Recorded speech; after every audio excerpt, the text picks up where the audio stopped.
ikaze mu makuru yo hanze y'ikibuga. Sadio Mane yibarutse imfura. Igitego Sadio Mane yatsinze kwa gatanu w'icyumweru gishize yagituye imfura ye, umwana w'umukobwa yabyaranye na Aisha Tamba umugore we.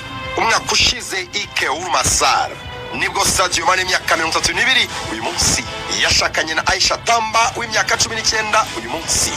Ikeur Massar ni Dakar umurwa mukuru wa Senegal.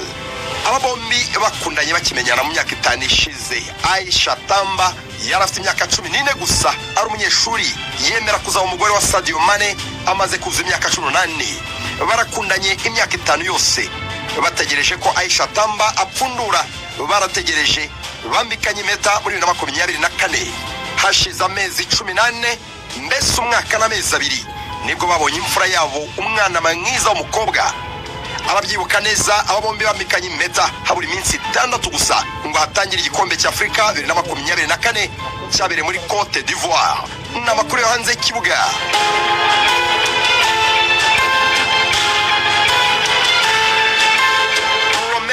Lukaku Menama Bolingoli ntiyemera gusuzugurwa. Ahari ngo asanga ari nirondaruhu. Uwa mugani kuki adahabwa indabyo ze nka rutayizamu w'igihangange. Rutayizamu wa Napoli uyu munsi iyo abivuga agira ati ndi muri iryo tsinda aho hejuru ku gasongero ngo bazabyemere se. Aragira ati abanyamupira bavuga kuri Lewandowski, Suarez na Benzema yewe na Harry Kane babita ibihangange, world class. Ariko banyeraho bakavuga ko ndi mu bihe byiza, good form. Ubwo se nibyo kweri? Nanjye ndi muri ako gatebo aho hejuru hamwe nabo.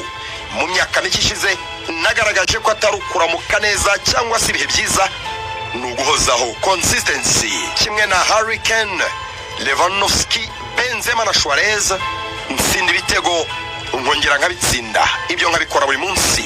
Aho kariyeri ya Lukaku igeze uyu munsi, uyu mubirigi yakinnye imikino 796, atsinda ibitego 404, atanga n'imipira 113 yavuye mu bitego. N'amakuru yo hanze y'ikibuga.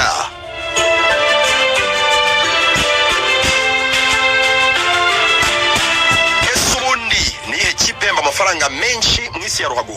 Ubundi iyi ni imibare bitajya byoroha kuyibona. Amakipe akomeye yose abigira ibanga. Gusa UEFA yahisemo gutangaza iyi mibare. Amakipe akomeye i Burayi n'imbumbe ya payroll, amafaranga amakipe yahembye abakinnyi mu mwaka w'imikino ushize 2023 2024. Gusa amakipe amwe namwe mu by'ukuri ahemba amafaranga menshi cyane bihabanye n'ibyageraho. Biratangaje nk'uburyo Everton iri mu makipe 20 yahembye menshi ku isi, inyamara ikaba ya 14 muri Premier League, miliyoni 195 z'amayero mu bishahara gusa. Iya 10 ni Aston Villa, iyahembye miliyoni 292 z'amayero mu bishahara gusa. Ntiyapfuye ubusa kuko biteguraga gukina UEFA Champions League kandi babigezeho. Ku mwanya wa 9 hari Arsenal, yahembye miliyoni 381. Ndakomeza mbare mu mayero. Ku mwanya wa 8 hari Chelsea, yahembye miliyoni 395.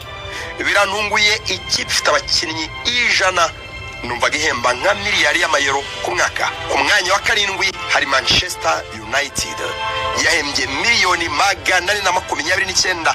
Aya yose maze yisanga muri Europa League nabwo ku itike ya FA Cup.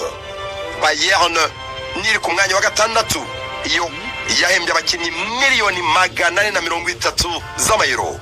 Bavaria ishobora kubitanga urusenda mu kugura abakinnyi ariko ihemba neza pe. Ku mwanya wa 5 ni Liverpool, miliyoni 449. Ikipe ya 4 biratangaje nubwo myaka yashize yarekuye hafi abastari bose, Messi, Neymar, Pique, Suarez, Griezmann n'abandi, ariko iracyahemba ubwatsi. Barcelona yahembye miliyoni 479. Ku mwanya wa 3 ni Real Madrid, yahembye miliyoni 505 z'amayero. Ku mwanya wa 2 ni Manchester City, yahembye miliyoni 554. Inyuma ya Paris Saint-Germain ya mbere yahembye Mbappe na bagenzi be miliyoni 658 z'amayero. Mbappe we ngo hari nayo yambuwe. N'amakuru yo hanze y'ikibuga.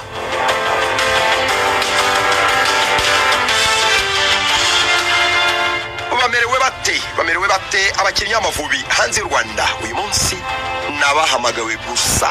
Sahabu Hakim yakinnye iminota 60 ubwo ikipe atijwemo ya Beerschot yatsindwaga na Westerlo 2-1.